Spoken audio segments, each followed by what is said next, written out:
I want to talk about this idea of, bringing back the artisan, this idea of craft, this idea of upcycling, adaptive reuse.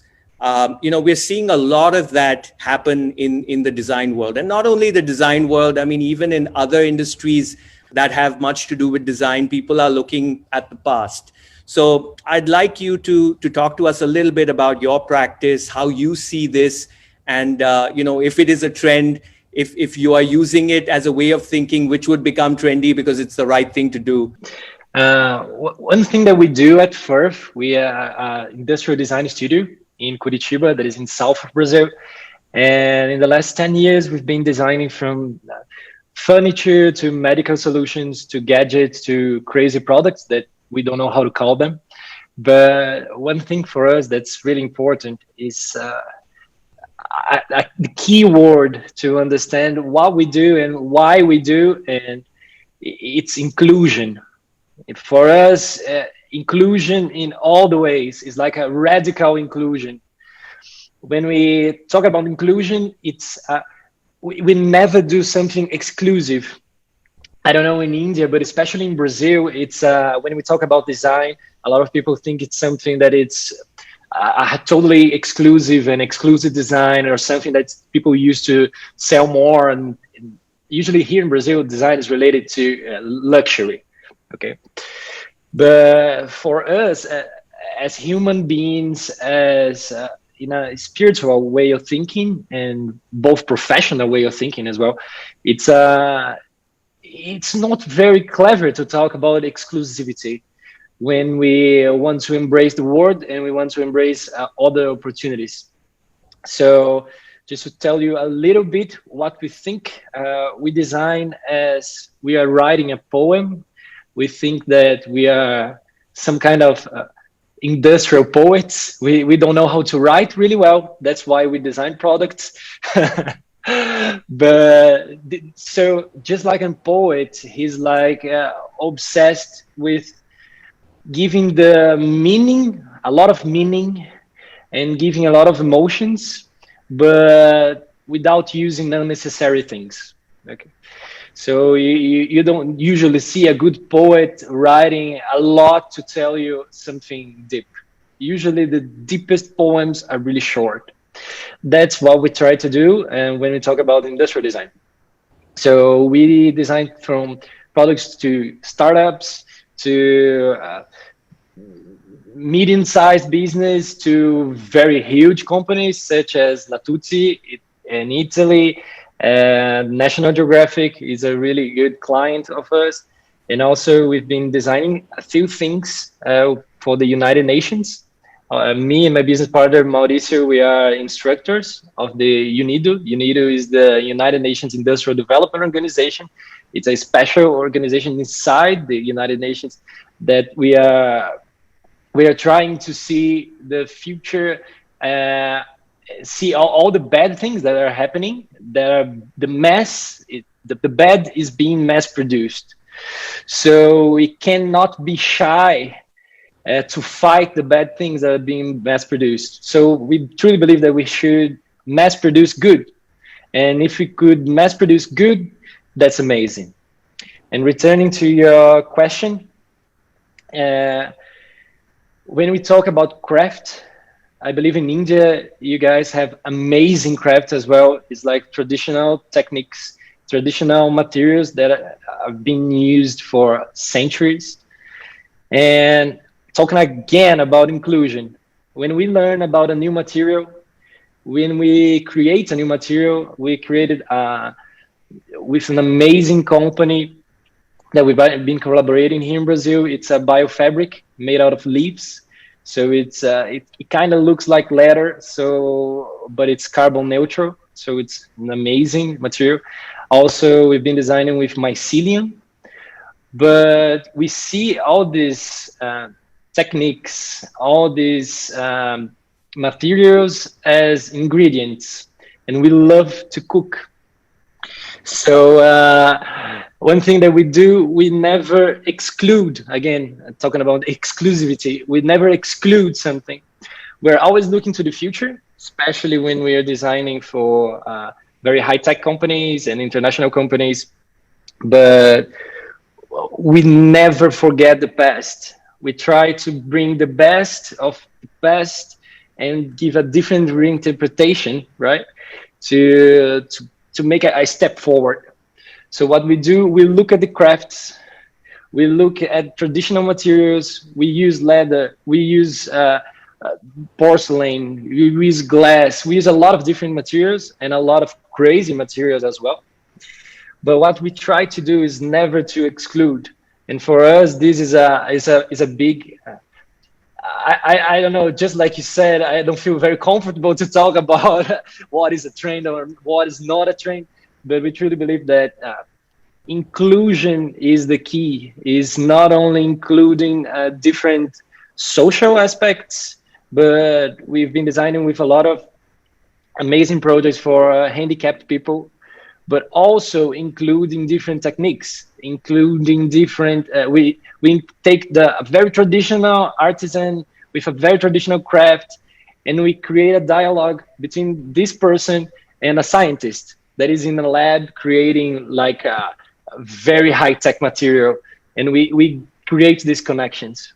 So if there is, in my opinion, if there is a big trend that we see in the future and we want to see in the future, I think the two key words is inclusion, and the other one is connection. It's we should, in our opinion, is always try to include, always try to connect as much as you can, and never exclude, never exclude. And this, with these ingredients, we can create an amazing dish, and it will be delicious. That's what we try to do. Like you said, I think we all have to frame ourselves around trends and look at what it means for us. And I think the way we look at it is trends usually try and allow us to be fresh and be relevant when we look at it from that lens, that we are trying to apply the things that we have access to, and how does it respond to, you know, the needs of our times, like the way we live, and designing for the way we live and the way we say work and have leisure. So for us, Rodrigo spoke about, you know, I think in India, the craft brings in this whole layer of advantage in terms of as storytellers. I mean, like you spoke about being a poet, we kind of believe that there's always a story to be told, you know, in the manner in which we put together something. And there's a larger story. There are various stories at different levels, even in the construction process and the overall approach to the project. So in that sense, that's how we look at craft. So of course, it looks at the aspect of inclusivity and working with people around us from the local communities for everything that we do. So we are constantly trying to juxtapose and create contrast. So for example, we've been working for a lot of very high-end fashion design stores and doing brand narratives for their retail environments.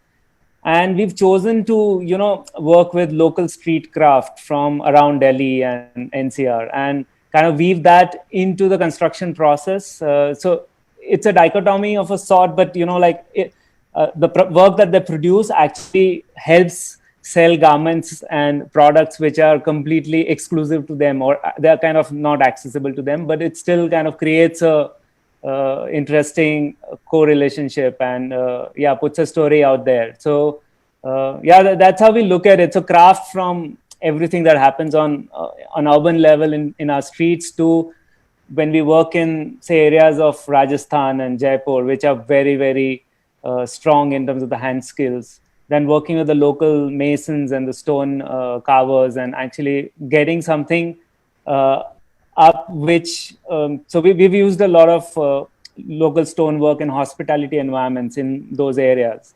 And that's really helped create a very bespoke, a completely personalized and kind of very strong narrative-based space for hospitality brands, and that also helps create a huge, allows them to pull in a huge premium. So yeah, I mean, that's how we see the relevance of working with this studio is not to kind of follow trends, but try to do things which become trendy.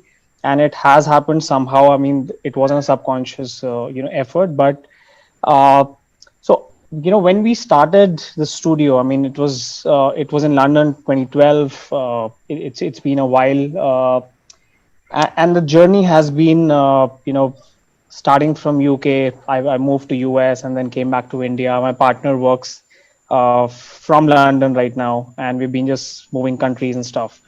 Right from the beginning, we had this whole idea, of how to bring in more research into technology, which actually started to us taking up the trends at that time, 2012, 13, which was computational design, which is very popularly and known as parametric design now, by the general public, because computational design is something which is slightly more technical. People can't relate to that much.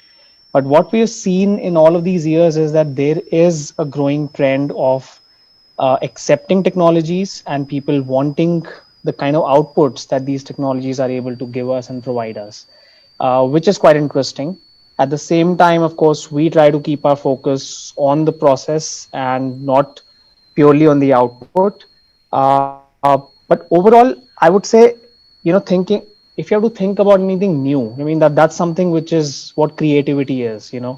But if we try to do something new, that is what innovation is. And that's pretty much what we've been trying to do. Try to do something innovative in every project, be it a large scale project like a cricket stadium we are working on. So we are using design technologies in a manner which allows structural optimization, geometry rationalization, getting the right kind of functional aspects into the stadium design and making it look interesting as well, which is a part of the program. To versus, let's say, a temple we are working on in South India, where we're trying to use principles of numerology and Vastu, and try to infuse them using design technologies, uh, to create something more meaningful. And if it can go down to even small scale furniture and installations, which we keep on doing. So obviously, our work ranges from something as small as a furniture or a product to something as large as a stadium, or a large commercial complex. But how we see things changing in the last 10 years, I would say, is the role of technology and how technology is able to change the design profession and the methodology towards designing. Because that's something which was missing until, let's say, 2000s or mid 90s. Very interestingly, you mentioned about Katia, which was a software which was borrowed from the aerospace industry by an architect, Frank Gehry, who made it popular. Working at Zaha, I know we used to work on softwares like Maya, for example, which is not a very popular architectural software. It's an animation tool, but it was fit to create design innovation in that particular practice. So at the end, what we're trying to do is trying to create new technologies. For technology, by technology, I actually mean a new methodology or a process of designing. So whether we work on a commercial project or a building facade or a furniture, our whole agenda and the motive is to how do we make it innovative, uh, and it kind of becomes trend by itself sometimes. Sometimes it doesn't. Of course, the acceptance level changes, but in a country like India, what we've seen significantly is in the last few years, people have started to become much more, less resistant to change, I would say. There is still resistance, but things are changing very quickly. And I think with the pandemic, we've realized that, when we started our studio, we were more like a cloud-based operative, basically. Like we used to, both partners are in different countries, and the team is in other countries as well. It was something absolutely new at that time, and so that was innovative for us. But now with the new normal, we see that that's the need of the hour. We have to live in that kind of a collaborative culture.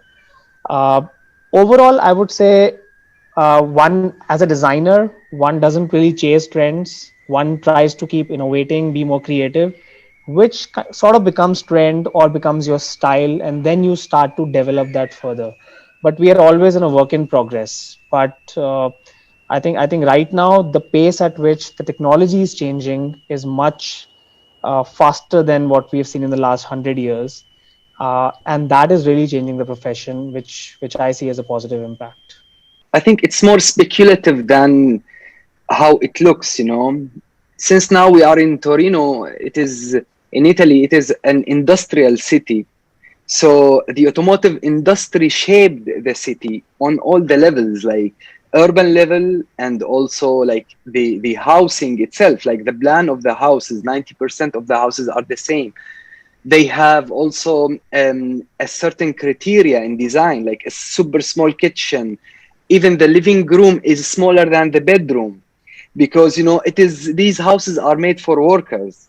Anyhow, Torino now changed a lot. It is not an industrial city as it used to be.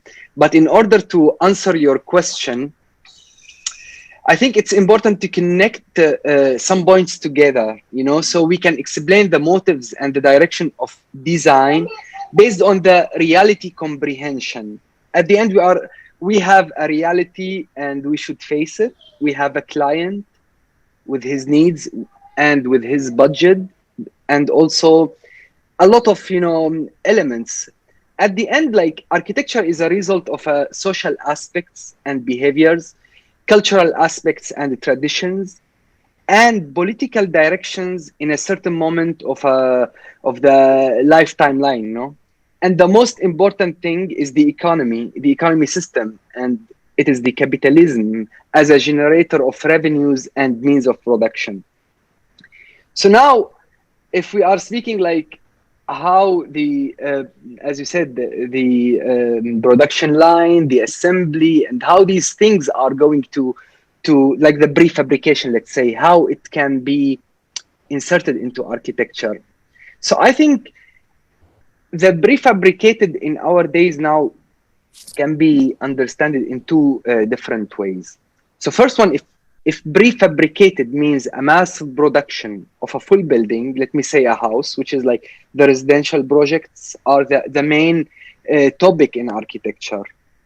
And this house is going to be repeated several times, which will reduce the production cost, obviously, and it is the method of capitalism. I think this method is not going to work anymore, in my opinion, because people now are much more educated about architecture more than any time before. And thanks to social media, which provides the proper marketing methods and tools for architecture, where people are able to see different design directions and then start to compare. Before social media, the person knowledge about architecture is confined with his city or where he commutes. With social media, people start to create a taste and opinions about architecture, and the pre-designed houses, I think, are not going to sell as it used to be, because now the tastes, how can I say, like, are more diverse, since people are able to see how the housing is evolving, also especially with this pandemic, where I think the future is going to be really totally different. There will be the back to the normal, the one we know, is not going to be even with the vaccine, because also the economy changed, like the smart working, the remote working, like Microsoft, they said it is permanently working from home. Like you can then relocate. You want to live in Greece, go, and you keep your position. Anyhow, automotive design didn't suffer before social media from this aspect, because people are seeing cars from all the brands every day in the streets. So one can choose what suits her taste. But if the design is made of hundreds of or thousands of prefabricated element of the whole that is going to be arranged and arrayed based on a design system using Grasshopper or any parametric design method, then we are, I think, on the right direction. If we want to implement this method of like production in architecture, because in that case we can tailor and tweak the system based on the client needs or taste, because it's a parametric thing. And also it is something really important in architecture, and maybe is the urban design, the urban aspect of the project. Like with the prefabricated, we killed the urban aspect, you know. The public spaces now are poor because the buildings basically are a sort of copy paste with some tweaks of on the facade, but the plans and the spatial arrangement is the same. So the client of today is not the same client of 30 years back. Today, as I mentioned, the client is much more educated about architecture and aware more about his real needs or where he wants to spend his money. So I think the future in or the trends of the housing or in architecture, which is like mainly housing, is going to be more of uh, green spaces inside, focus more on the balconies, you know, like in the pandemic here in Italy, in the lockdown, 2 months of lockdown. So without balcony, life would be impossible. Before that, we used not to use the balcony, you know, like we use it for smoking, but not like a space that we interact, maybe speak with the neighbor also. So all of these things are now evolving, and from business point of view and architecture point of view, the response can be like when the client or the business side doesn't accept like a big balconies, you know, they want more spaces for the inside. Now the like everybody must work towards the change. So going back to the effect of automotive design on me as an architect and automotive designer, I learned like from automotive more about design than about manufacturing, you know, like I was focusing on design itself. So basically I learned the coherency in the design language of an object, because cars are an objects and they follow the production, the product design, you know. There is a coherency, there is design language, how the glass, for example, can be attached with the stainless steel frame on the phones, on the smartphones. So automotive design focus a lot about design language, because at the end car is a car on four wheels. So the design innovation in most cases is related to surface treatment. For example, the transition between two surfaces or between two materials, and how it's possible to repeat it in another part of the car, let me say, to connect the design language. Also, it is more focused on design theme and its importance. I think we apply this method of the design theme in our design works following really a simple rule, which is design a super strong surface or element and surround it with a super simple context.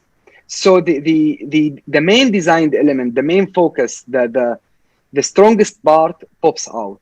Like, for example, in automotive, I give you an example, like the Lamborghini Miura, for example.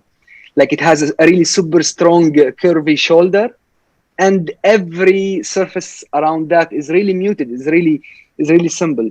So this is, if I want to explain the effect of automotive on how I think about architecture and how I think about the trend, I think also like the cars that are live up to now are the cars that are more simple and focus on a clear design theme. One of our panelists, Massimiliano, and I was actually going to talk to him a little bit about, you know, in this current scenario of COVID, and you know, as we look to the future, you know, there is a lot being talked about sustainability. You know, a lot of designers and architects are looking at nature for inspiration. You know, the words like biophilia get thrown around, which then become trendy, as it were. So this is an open question to any of you who want to take it. You know, of course, sustainability, we've been, as designers, been shouting about it from rooftops for, I don't know, decades. No one necessarily has been listening. I mean, hell, if it's got the label of biophilia, so be it. So anyone who wants to take that on, be great to talk about it. I think I can add about this topic like a couple of sentences. At the end, we need really to wait how the economy system and the capitalism and the means of productions are going to evolve, you know. And I think if this, it's hard to predict the future, you know, like nobody is able to know how much is going to last, and are we going to be more adaptive to the new normal, and how the new normal could evolve. I think there are going to be industries that are going to disappear or become less important, like automotive actually, because why to buy a car if you are at home all the time? And then also how some countries are responding to the pandemic in the cities, instead of like total lockdown, they lock down an areas of the city.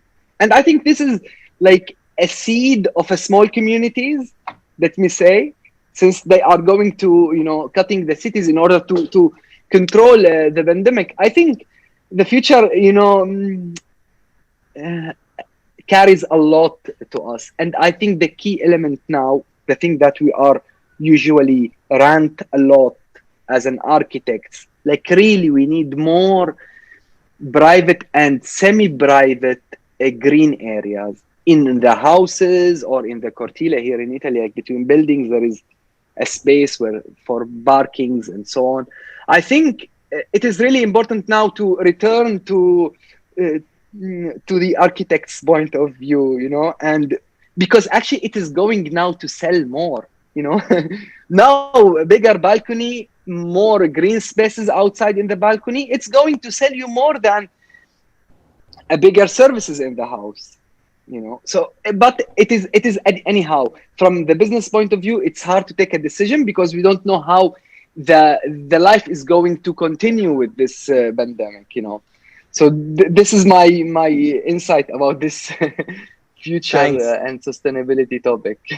Talking about sustainability and trends, both these subjects are very interesting because I think sustainability has become a trend, even for people who may not be consciously sustainable or understanding the need for being sustainable, uh, as a building, as a way of life or whatever. Uh, it has become a trend, which is a very good thing actually, in a way, because it has led to a subconscious, effort or positive effort towards caring for the environment and nature, be it through providing better spaces, well-lit, houses, or however, there are various strategies one can use.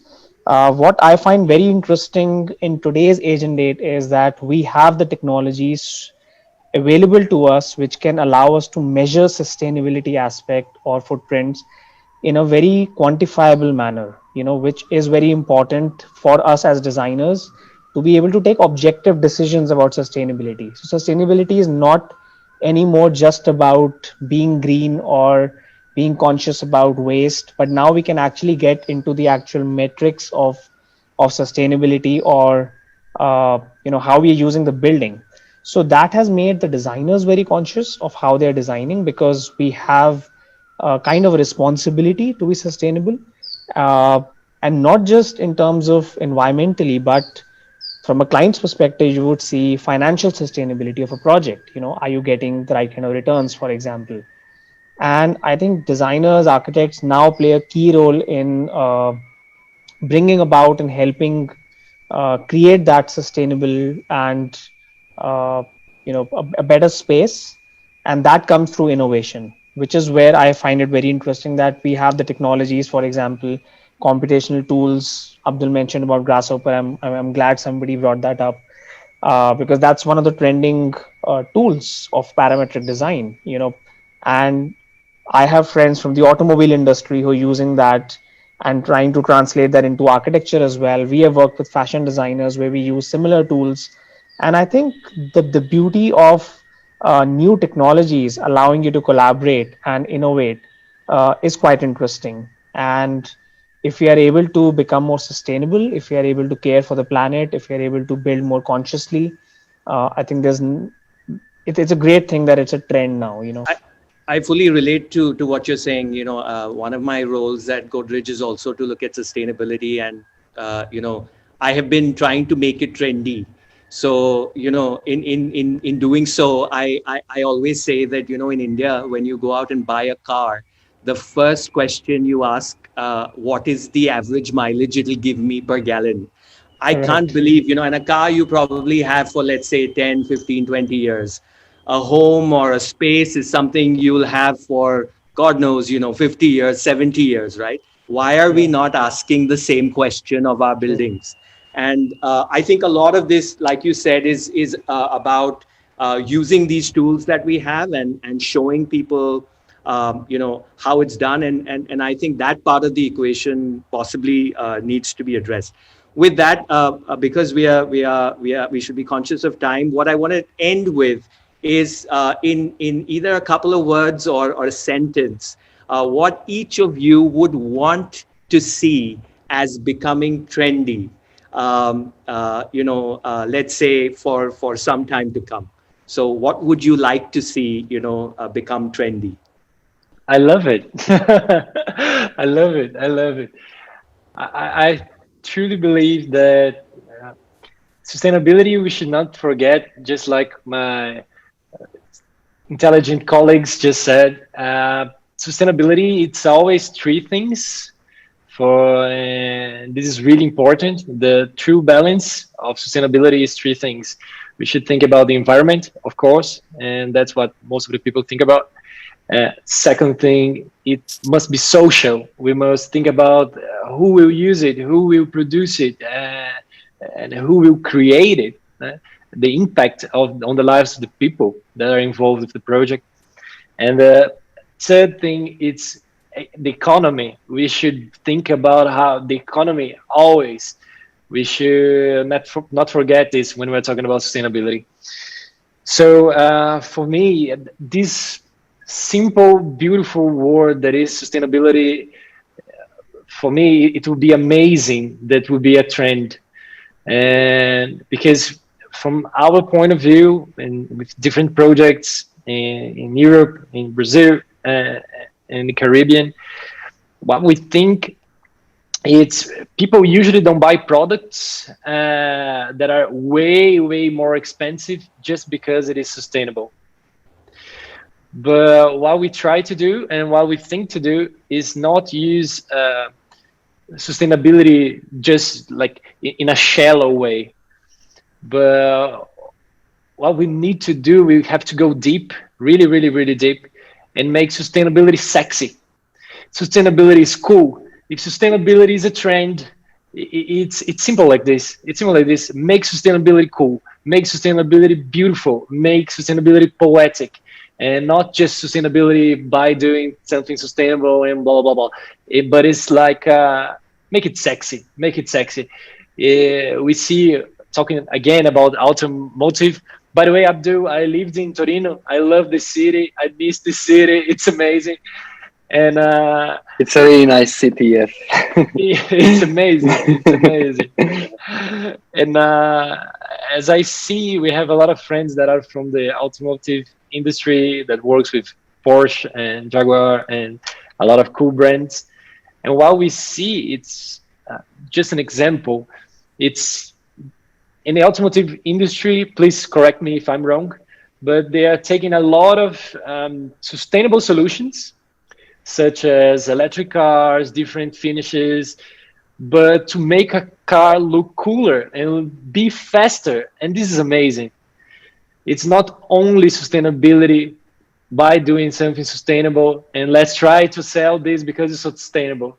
Sustainability is not going to sell you something, something, even in architecture, because it is really sometimes sustainability means using new materials, but it is really hard to convince a client to use a new material because for him, it is like you are trying or testing the material with his money, because at the end, architecture is an investment. And it is really tough. So I was like saying more green areas because I think this is the first step, and it is easier to convince a client today, like to go sustainable, even like putting an internal gardens. This is easier than telling him, okay, let's try to build with a new composite material, which is really sustainable, which doesn't require like cement, doesn't require concrete. But then he will like go silent for 10 seconds and then say, no, I prefer concrete, you know, because he will imagine I immediately am wearing concrete the will client. last 100 years, you know. I'm wearing the client hat here, and I totally understand where you're coming from. No, absolutely. Abdul. Like everybody push on sustainability on all the aspects, make it sexy as what Rodrigo said. But it is hard to convince. This is the thing. Like we architects, if we want to make a house for our own, yes, we can use the composite materials because we know that it is strong, it's going to last. But how are you going to um, convince a client? And then you convince him, and maybe his wife is going to say, when he leave you, no, why you want to taste? I want concrete. Okay. So he will call you back and say, look, we cannot adopt that, you know. Sorry, Abdul, you started this whole thing of, how do you bring in prefab? And we've been doing a lot of experiments with, because I think for us, the new trend or the new way of looking at architecture is the way we build, like, I mean, popularly it's said the sustainable building itself is not sustainable, right? So, I mean, we've been experimenting with how do you construct in our hills, and the whole act of constructing and what what it does, what impact it leaves in terms of a footprint, and how do you look at that holistically, and how do you look at a transportable architecture but still be contextual. So we're experimenting with prefab and local materials, and like infills and a whole bunch of challenges what you spoke about. So yeah, that's what's exciting, and I think that is what we are looking forward to. Yeah. I think a lot of things, what I wanted to say, have already been covered by the other panelists. So I'm not going to reiterate on that. But it's very hard to, I mean, it's a very good question that what do you want to see trending, because it's very hard to predict, like, why would you want a certain thing to be trending? But I really hope and wish that more conversations about design technologies, and not just technologies that we use, let's say, as appliances, but technologies which allow us to design much more better and smartly. Uh, More discussions on that, more thought on that, more people getting more, conscious about how creatively and innovatively you're trying to use technologies is something I really hope becomes more trending. And to be honest, I've seen things trending as well in this regard, because the profession has been changing, the academia has been changing, people have been trying to use new design technologies. Uh, and I just hope the focus shifts more on design technologies as well, apart from the smart technologies that we're using as appliances, because that's also going to lead to sustainability in one manner.